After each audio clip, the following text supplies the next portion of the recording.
Hi, Brett with the Forest Service Utah Avalanche Center, and I just want to take you along again with me on my field day today and show you what I found out there. I started up in Albion Basin where I have some data loggers, temperature sensors and data loggers placed in the snow, and I'm watching our snow deteriorate and turn into faceted, weak, sugary snow, which has been occurring over the last month or so.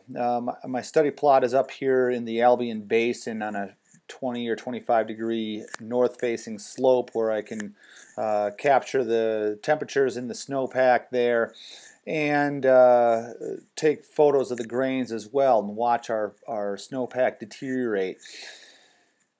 What I found today was about 3 to 5 inches of new snow on top of our weaker, sugary pre-existing snow, which has become quite faceted. From here to here, this is the layer of snow that fell last, which is over a week ago now, and this has turned into some nice small grain facets. The weakest snow is right in here, little bit larger grain facets from the previous storm, but all this snow is really quite weak, especially depending on the location you choose. Some of this stuff is so weak that you punch your ski pole right to the ground, or you step through the stuff and your foot sinks right down to the ground. So nonetheless, about 3 to 5 inches of snow here, and on top of our weak snow. I continued on over to the Atwater study plot, which is a location where I also have temperature sensors out, and stopped off there to check on them and make sure they were doing all right.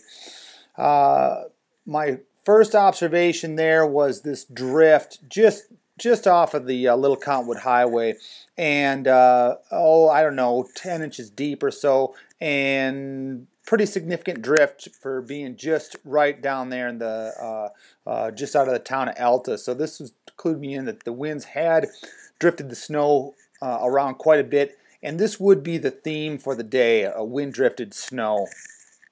Matter of fact, as we traveled up towards Poleline Pass, an avalanche was triggered. It was after we made our way past here, but there was an avalanche triggered up in Cardiff Bowl, and some folks were kind enough to contact us at the Avalanche Center and send in some information, which you can find there. And the avalanche occurred kind of up underneath the cliffs in Cardiff Bowl, and clearly broke into weak, faceted snow that we've been talking about over the last month or so. And the key here is this is a wind-drifted location where the winds have drifted in the snow deeper than how it had just fallen out of the sky. This is not 3 to 5 inches. This is a little bit deeper here, where the snow had been drifted in, maybe 12 inches deep or so.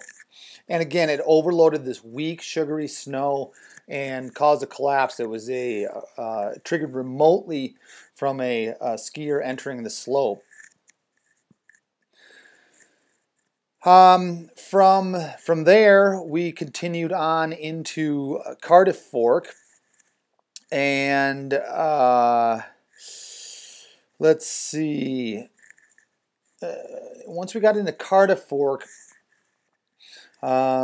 we ascended this slope and made a ski run in here, and found some buried surface hoar, kind of inconsequential, but it was interesting nonetheless. I did a couple of shovel shears at that location, and there was 2 shears. There was one down here in the weaker snow, and there was also one just underneath the new snow where I did detect some buried surface hoar.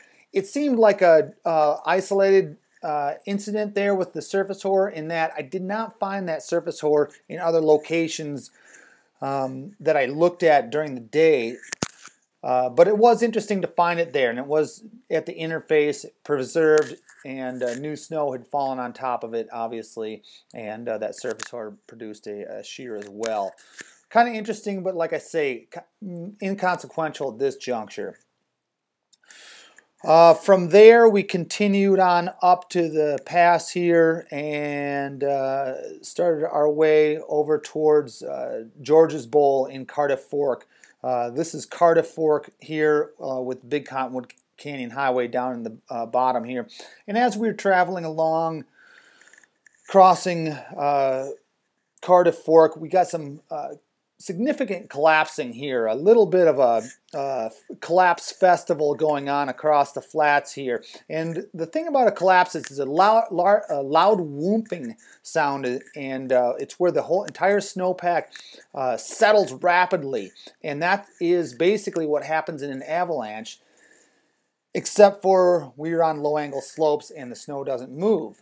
So when you hear this collapsing out there, it's important to realize that this is Mother Nature screaming at you. The avalanches are possible. All we would need is a steeper slope, and if you have this collapse, then away the avalanche will go. So nonetheless, we had some collapsing as we crossed the slope here and continued on over to George's Bowl, which is a little bit farther down the drainage. More evidence of cracking and collapsing along the way here, and again, very, very weak snow. From George's Bowl, we just exited out down to the bottom of the Cardiff Fork into Big Cottonwood.